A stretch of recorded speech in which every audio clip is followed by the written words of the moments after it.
Claude Escaut, quel regard porter sur la science? On vit dans une société qui est dominée par la science et la technique.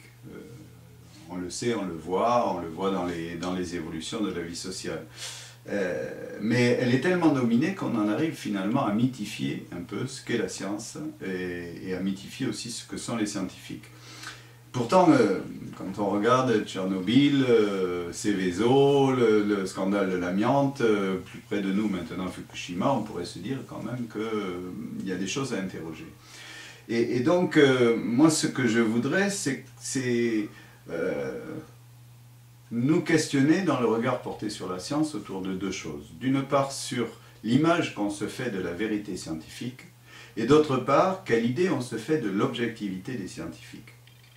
Sur la question de la vérité scientifique, bon, on vit dans à la télévision, on voit, c'est scientifiquement prouvé, là, vous avez le gars en blouse blanche qui vient vous prouver la force des choses, et qui en même temps construit l'idée que la science dit la vérité. Alors d'une certaine manière, on peut dire oui, la fonction de la science, c'est de produire de la vérité. Sauf que le simple fait de dire de la vérité et de ne pas dire la vérité, mais rien que ça change un certain nombre de choses. Parce que ce qu'il ne faut pas oublier, c'est que ce que cherche le scientifique, c'est de donner une explication du monde, c'est-à-dire de construire une représentation qui est provisoirement opératoire. Et la vérité scientifique, c'est cette représentation provisoirement opératoire. Et le travail des scientifiques, c'est de remettre en cause en permanence ces vérités. Autrement dit, une vérité scientifique est vraie tant qu'on n'a pas montré qu'elle était fausse. Et que c'est le fondement du travail des scientifiques. Pour prendre un exemple dans l'histoire, pendant de très nombreux siècles, la représentation qu'on s'est faite de l'univers, des étoiles et du système solaire était basée sur les théories d'Aristote et les calculs de Ptolémée. Et que sur cette représentation, c'était remarquablement fiable. On était capable de prédire les trajectoires des étoiles, de prédire les éclipses, et tout a fonctionné. Et ça a fonctionné de manière relativement forte, puisque ça fonctionnait pendant 14 siècles. Il a fallu attendre le début du XVIe siècle, c'est-à-dire au moment où des outils techniques nouveaux sont arrivés, pour s'apercevoir que cette explication, cette représentation, cette théorie scientifique avait quelques failles. On a commencé par corriger petit à petit les failles, jusqu'à ce qu'à un moment, Copernic propose une autre représentation, une autre explication, une autre vérité. Et comme la nouvelle représentation que proposait Copernic était plus opératoire que la précédente, c'est celle qui a été retenue. Ceci pour dire que finalement, la vérité, ce qu'on appelle la vérité scientifique, ça n'est jamais qu'une représentation opératoire provisoire. Et que le regard qu'on porte sur cette vérité-là est quelque chose qui nous touche fondamentalement après dans notre regard sur la vie. Parce que d'une certaine manière, on fonctionne à titre personnel de la même manière. On se fait des représentations individuellement, on se fait des représentations du monde, et c'est avec ces représentations qu'on s'explique ce qu'est le monde. Et c'est ça qu'on appelle la vérité. Et cette perception de la vérité fait qu'à un moment, tant qu'on pense que c'est vrai, ben on n'a pas envie de chercher autre chose. D'ailleurs, je ne vois pas pourquoi j'irais chercher quelque chose d'autre, puisque je sais ce qui est vrai. Et donc, ce n'est que simplement quand on se rend compte que cette vérité ne fonctionne plus, qu'on a envie de changer de cette vérité, et donc on a envie d'apprendre. Et finalement, pour avoir envie d'apprendre, il faut se rendre compte que la vérité n'est que quelque chose de provisoire.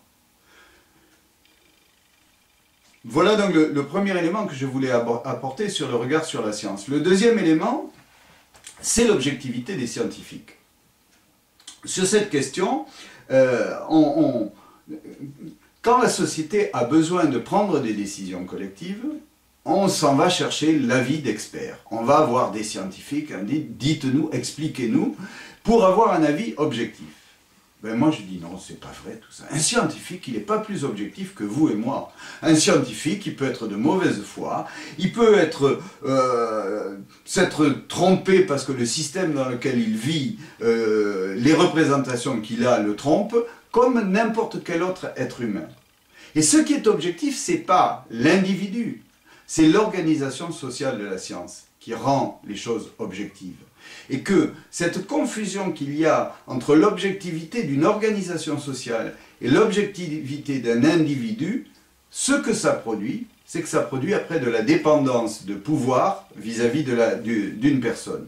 Et pour qu'on comprenne bien cette différence, moi je voudrais dire un peu le cheminement de l'organisation sociale de la science, celle qui la rend particulièrement et de manière assez remarquable, opératoire, fonctionnelle et qui fait progresser l'ensemble social.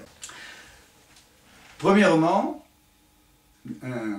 une recherche, ça s'inscrit dans un corpus de connaissances. C'est-à-dire qu'un scientifique, ça d'abord regarde ce qui a déjà été découvert préalablement, l'état des connaissances actuelles, et ça inscrit sa recherche dans ce domaine-là. Le deuxième élément, c'est qu'il est professionnellement formé pour déterminer une question particulière, un problème sur lequel il a envie de faire avancer la connaissance.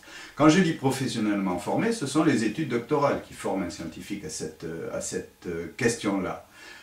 Le troisième élément, c'est que tout ceci, ça débouche sur la réalisation d'une expérience nouvelle réussie. Et que cette expérience nouvelle réussie, il va la décrire, c'est le quatrième point, avec des conventions qui sont des conventions qu'il a apprises dans sa formation scientifique. Je ne citerai pas l'ensemble de ces conventions, mais je citerai les trois qui me paraissent les plus importantes. La première, c'est qu'il décrit les méthodes de recherche qu'il a utilisées pour réaliser son expérience. La deuxième, il décrit le domaine de validité de l'expérience. Et la troisième, il décrit les limites qu'il voit à ce qu'il a fait, et ceux au-delà duquel il ne peut plus se prononcer.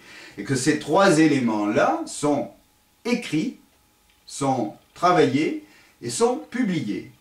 Un scientifique, c'est quelqu'un qui publie. Mais il ne publie pas simplement pour être connu, il publie pour que sa publication puisse être examinée par des collègues, d'autres scientifiques, qui vont analyser son travail, qui vont le tester, qui vont essayer de le reproduire et qui vont amener ensuite à ce que l'ensemble de la communauté scientifique valide ou ne valide pas le résultat de cette expérience.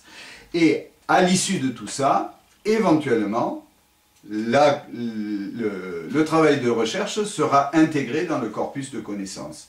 C'est cette démarche-là qui permet d'avoir de l'objectivité. Ce n'est pas l'individu qui a de l'objectivité.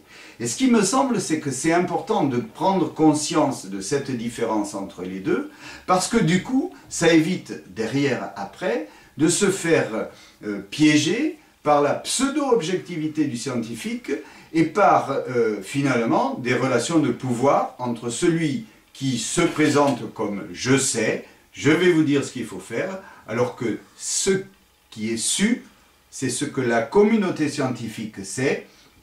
Et donc, finalement, ce que c'est la communauté scientifique, c'est une représentation sociale qui est largement opérante.